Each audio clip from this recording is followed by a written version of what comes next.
నమస్కారం కృష్ణారావు గారు. ఐవీఆర్ టాక్స్కి పునఃస్వాగతం. ఈ మే నెల 14-15 తేదీల్లో అమెరికా సంయుక్త రాష్ట్రాల ప్రెసిడెంట్ ట్రంప్ గారు బీజింగ్ చైనా అధ్యక్షుడు జిన్పింగ్ ఆహ్వానం మీద బీజింగ్లో పర్యటించారు. సరే, మామూలుగా మనం టీవీలో చూస్తే ఆయన విమానము ఆగిన తర్వాత 10 నిమిషాలు వెయిట్ చేయాల్సి వచ్చింది, ఎవరు వచ్చి రిసీవ్ చేసుకుంటారా అని. అక్కడ సెక్యూరిటీ ఎక్కువ అని చెప్పేసి 10 నిమిషాల తర్వాత వైస్ ప్రీమియర్ వాళ్ళు వచ్చి ఆయన తీసుకెళ్ళడం, సైనిక ఇవన్నీ చేయడం అంతా జరిగింది. ఆ తర్వాత 2 రోజుల్లో ఈ చర్చల్లో ఏమి జరిగింది మనం చూస్తే ఏమంత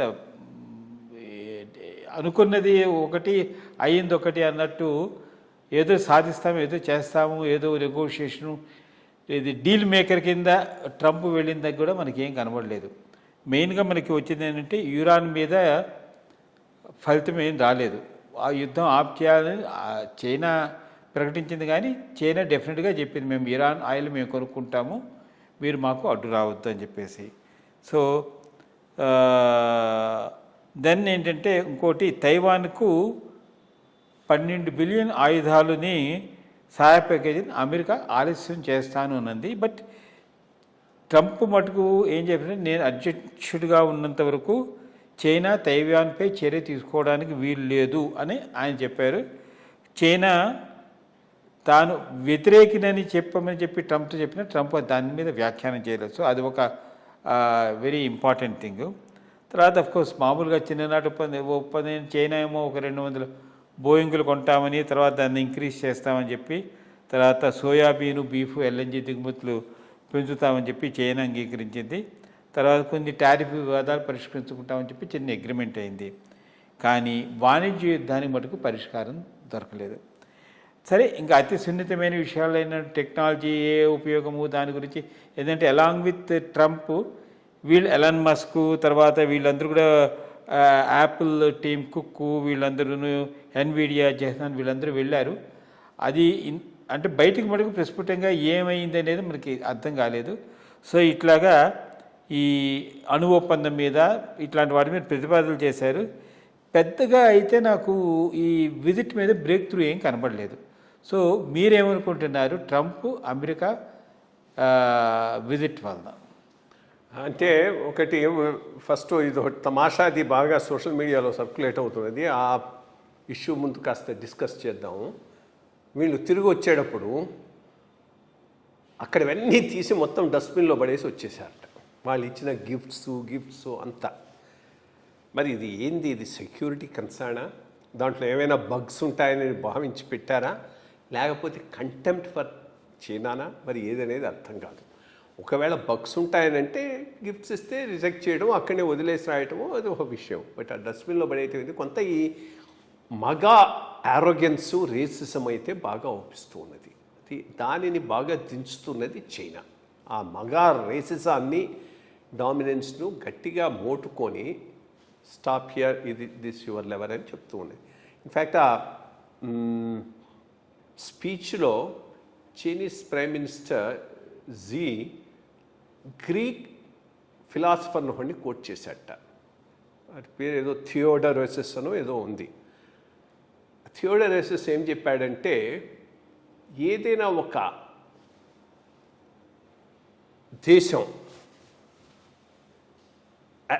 డిసెండెన్సీలో ఉంది, తగ్గిపోతుంది, దాని ప్రభావం తగ్గిపోతూ ఇంకోటి ప్రభావం పెరుగుతూ ఉంటే ఆ ఇద్దరి మధ్య కాన్ఫ్లిక్ట్ వచ్చే అవకాశం ఉంది అని అప్పట్లో గ్రీస్ దేశంలో ఉన్నటువంటి ఏథెన్స్, స్పార్టా, ఈ 2 దేశాల మధ్య ఉన్నటువంటి ఆ సంబంధాన్ని ఆయన వివరించాడు. I think Sparta was coming up, Athens was going down or something like that. వాళ్ళ మధ్య కాన్ఫ్లిక్ట్ వచ్చింది. సో ఇండైరెక్ట్గా he was hinting, we are on the ascent, you are on the descent, so there can be a possibility of conflict, let us resolve it. So ఆ clarity of స్మార్ట్గా మేము పెరుగుతున్నాం, మీరు తగ్గుతున్నారు అనేటటువంటి ఒక ఇది ఇచ్చేశాడు. సో స్ట్రాటజిక్ ఇంట్రెస్ట్ విషయంలో ఈ సమిట్లో చైనా అప్పర్ హ్యాండ్లో ఉన్నట్టుంది. బికాస్ నేనున్నంత వరకు తైవాన్ను మీరేం చేయొద్దు అంటే నేను పోయిన తర్వాత తీసేసుకోవచ్చనే కదా. దానికి చైనాకేం అబ్జెక్షన్ లేదు. China is willing to wait. తైవాన్ను తీసుకోవటం వాళ్ళ లక్ష్యం, కానీ అది 2028 లోపల తీసుకోవాలని 27 లోపల తీసుకోవాలనేటటువంటి ఇది వాళ్ళకు లేదు. వీడు వెళ్ళిన తర్వాత తీసేసుకుంటారు. బట్ మోర్ ఇంపార్టెంట్లీ తైవాన్ విషయంలో కొంత అమెరికా డైల్యూట్ అయినట్టుగా దీంట్లో అవుపిస్తుంది. అది స్ట్రాటజిక్గా చాలా ఇంపార్టెంట్ చైనాకు. ఈవెంట్ వీడు ఎంత లెవెల్, వీడి లెవెల్ ట్రంప్ లెవెల్ అనేది తెలుస్తుంది. నేను వాళ్ళకి ఎక్కువ బీఫ్ అమ్ముతాను, పోర్క్ అమ్ముతాను, సోయాబీన్ అమ్ముతాను, దాన్ని ఒప్పుకున్నారు. I mean as a president of America నువ్వు చైనాకి వెళ్ళి 2 గ్రేట్ నేషన్స్ డీల్ చేస్తున్నప్పుడు నువ్వు పోర్క్ ఎంత అమ్ముతావు, ఫిష్ ఎంత అమ్ముతావు, వీట్ ఎంత అమ్ముతావు, ఇవి ఇష్యూస్, ఇవి స్మాలర్ ఇష్యూస్.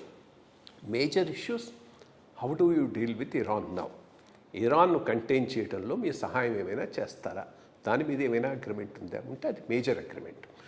అదేది బయటికి అయితే రాలేదు. ఒకవేళ ఏదైనా వచ్చి ఇద్దరు కలిసి ఇరాన్ను కార్నర్ చేసి చేద్దాం అనుకుంటే దానికి ఒప్పుకోలేదు అనుకో చైనా, పెద్ద డిఫీటు ట్రంప్కు.